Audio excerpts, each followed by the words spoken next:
Did you ever feel that you have a lot of unfulfilled desires that perhaps you were not able to satisfy in the past because you were too shy or too insecure?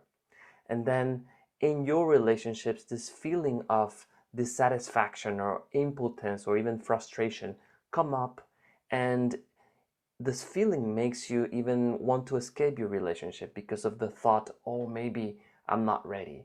Maybe I still have all of those things that I couldn't do in the past. Let me tell you that this has been my experience for many, many of my relationships. My name is Javier Peñalba, and this is Transmit Yourself, where we talk about topics related to fear of commitment.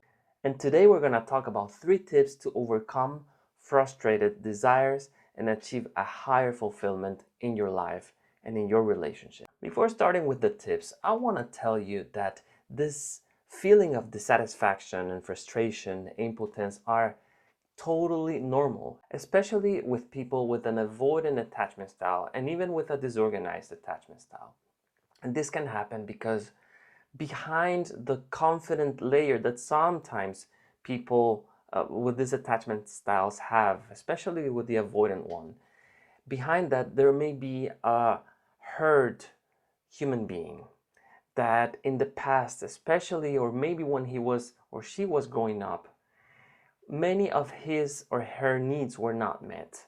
Perhaps he didn't have the attention that he needed to have from his parents, or perhaps his autonomy was frustrated. In any case, his needs were not met. And this led him to become self-dependent, but in a scared way. What I mean by that is that he becomes very independent so that he does not have to depend on people that in the end do not provide him with what he or she needs as he's growing up. As there's usually a fear of approach or even of being approached, then there are many needs that are not satisfied as this person is growing up.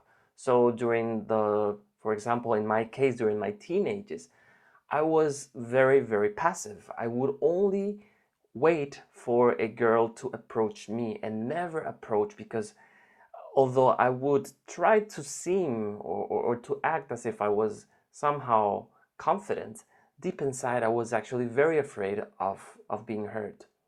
And in the end, I just built up a wall around me that I was just pretty much not needing anyone after some time because of that insecurity. But deep inside, I was leaving all those needs and that curiosity and all of those things that are done usually during during that age, during the teen ages. I was leaving that or burying that and leaving it behind, or setting it aside so that I didn't have to deal with all of those things. Then the same happened in my 20s. And I know that this is the case for many people with an avoidant attachment style, as I've said before, because I've talked to many. And this frustration tends to come up then in the relationships, and it feels bad because you're already pretty comfortable maybe with who you're with. And then after some time, you just feel that there might be more, and that if you simply had been more confident in the past and more secure, probably or maybe you could be with a better partner, or you could have a more fulfilling relationship. Now, please bear in mind that this happens also in other areas of life, not just relationships. It can be also with work or with other things. And the thing is almost always that as needs were not met, the person became sort of secure within only his or her own bubble, but ultimately pretty insecure. So this is again an insecure attachment style that did not allow him or her to fulfill many of his or her needs. So what are those 3 tips that I want to talk to you about? First, explore the feelings and the felt sense behind your frustration and your impotence. A lot of the times this feels like perhaps a pit in the stomach or heat. That is usually my case. A little bit of heat on my stomach or my solar plexus. Can be also a pressure in the chest, or it can feel as a lump in the stomach or some pressure also in the throat. There's different types of feelings. So usually what we're doing here is that we're trying to avoid feeling these things, and we think, oh, if I only had that perfect partner or that perfect relationship, or in other cases that perfect job or career or whatever it is, this will make me stop feeling this and I will actually feel a lot better. But this is very subconscious. We're not going into the feeling level usually. We're just going directly into believing what the mind says, which is go and do that so that you feel happy and you feel fulfilled. But again, it's simply us trying to avoid feeling what we are feeling. So in this step, what I encourage you to do is to sit down, to close your eyes, and to get familiarized with these feelings so that you accept them fully and you stop fighting against them. Remember, in a way, these feelings are unprocessed energy from the past. So if there is any trauma in your past, or it doesn't have to be a shock trauma, it can also be something like what I was saying, needs not being met, or perhaps a very strict upbringing. That as of itself can accumulate a lot of energy in you, a lot of fight or flight energy that gets immobilized, that gets paralyzed in different moments because you were a kid perhaps and you were not able to release that, to express maybe your anger or to express sadness or other emotions. You were trapped, right? So this energy gets trapped within you, and this feels in a way as it can come up in a way as impotence or these other feelings. This can make you also very sensitive and insecure, so you don't go and do what you want.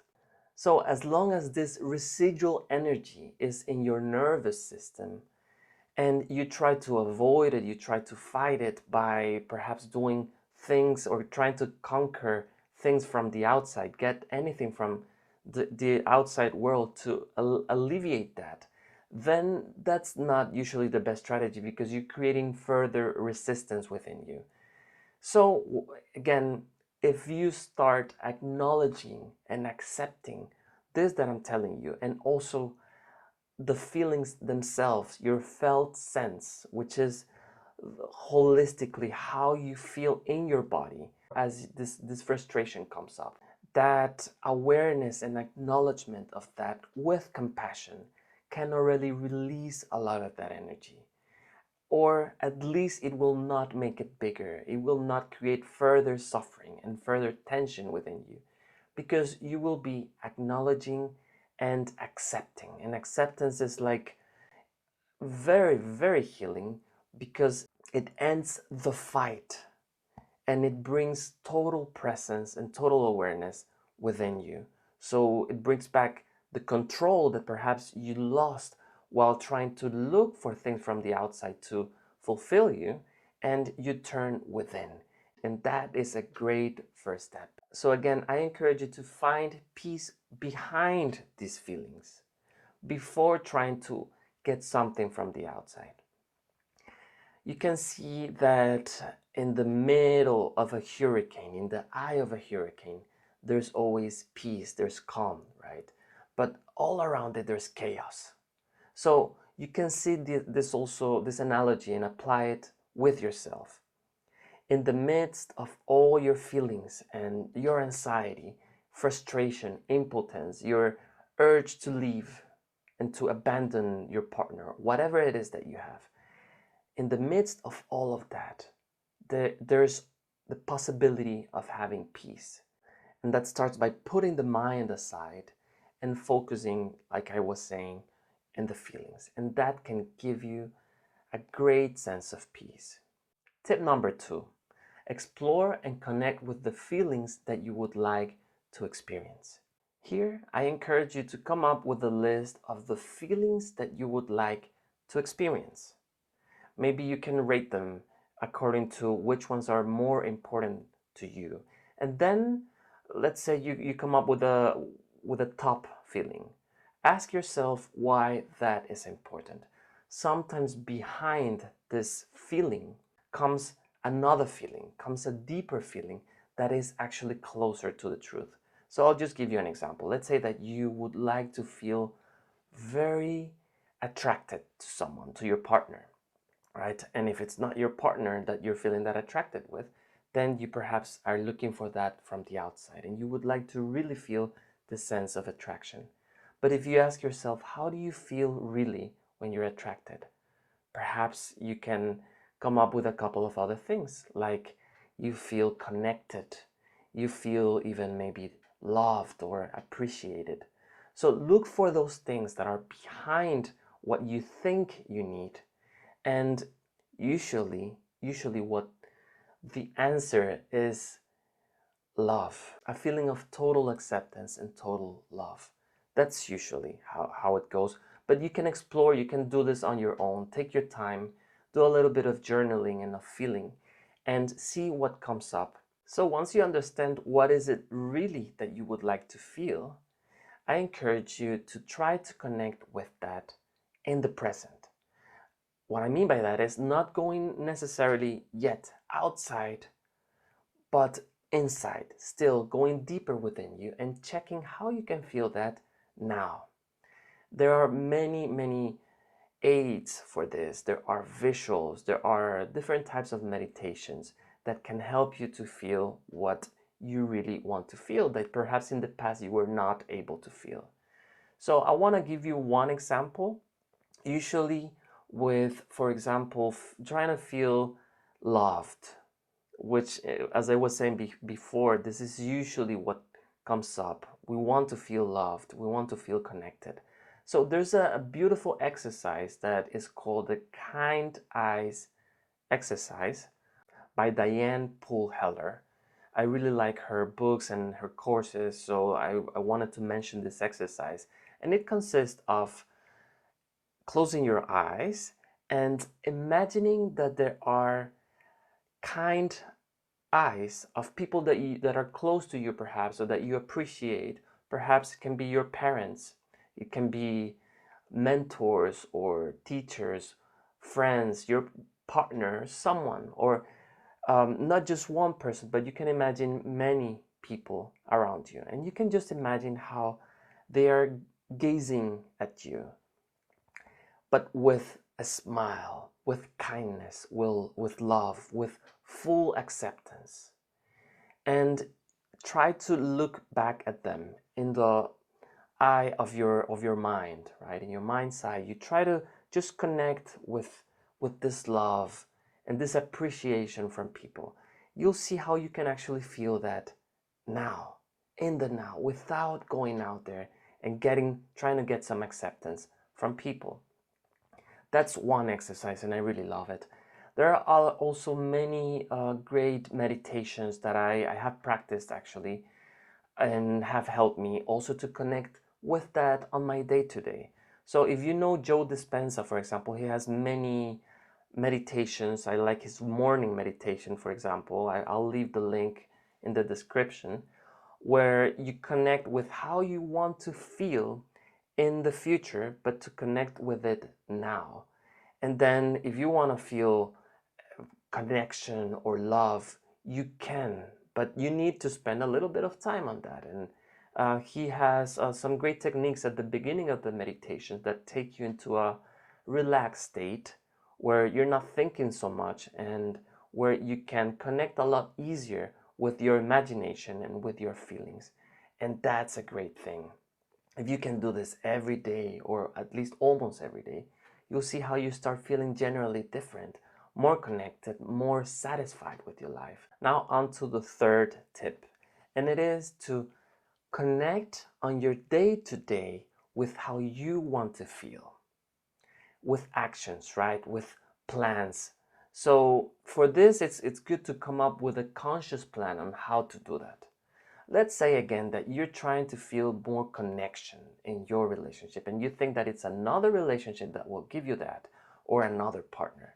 But then if you come back to the present, like we have done in the previous two steps, but also try to appreciate and see what you have, where you are right now, and who you are with, then come up with a plan to use the things that are around you to feel that. So for example, if you do have a partner, you can come up with a conscious plan on how to connect more with her instead of going out and looking for this elsewhere.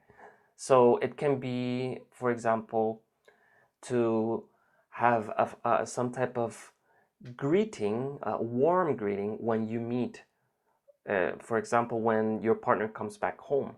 Many people, what they do is that they don't even say hi to each other.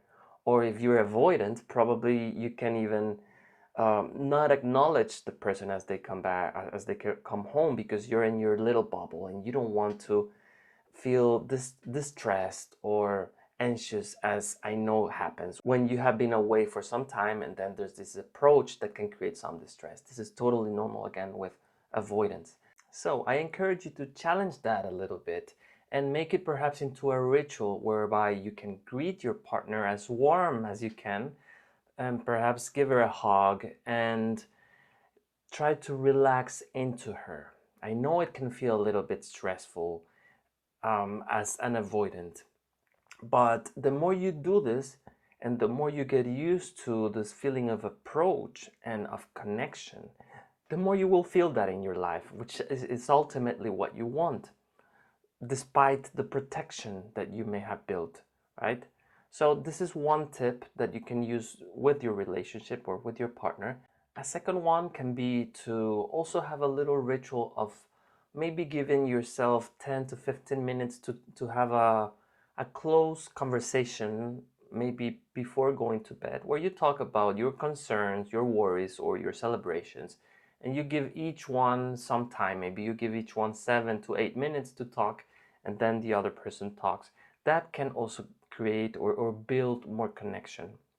A third one can be to do things together, things that you like and that she or he likes as well, like meditation, can be yoga or a walk in the park or some sport, things that can bring you together and that can allow you to feel more connection. So again, these are tips with a partner, but if you don't have a partner, you can also try some things at work or again with your colleagues, or it can be with friends, with family, trying to do something different. So you can plan that consciously and then try to implement it as you see a person.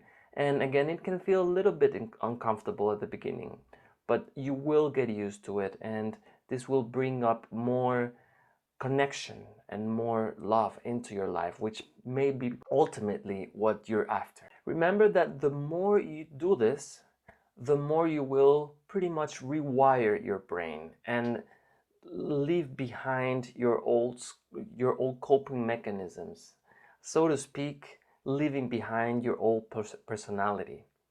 So if your old personality was very getting distressed very easily or very reserved, the more you do a little bit different, of course you don't want to overwhelm yourself, but you can do step by step, gradually, a little bit more of things that can bring you back in the present moment to connect with people, the more you will stop feeling those feelings of frustration and of impotence that perhaps there were in you.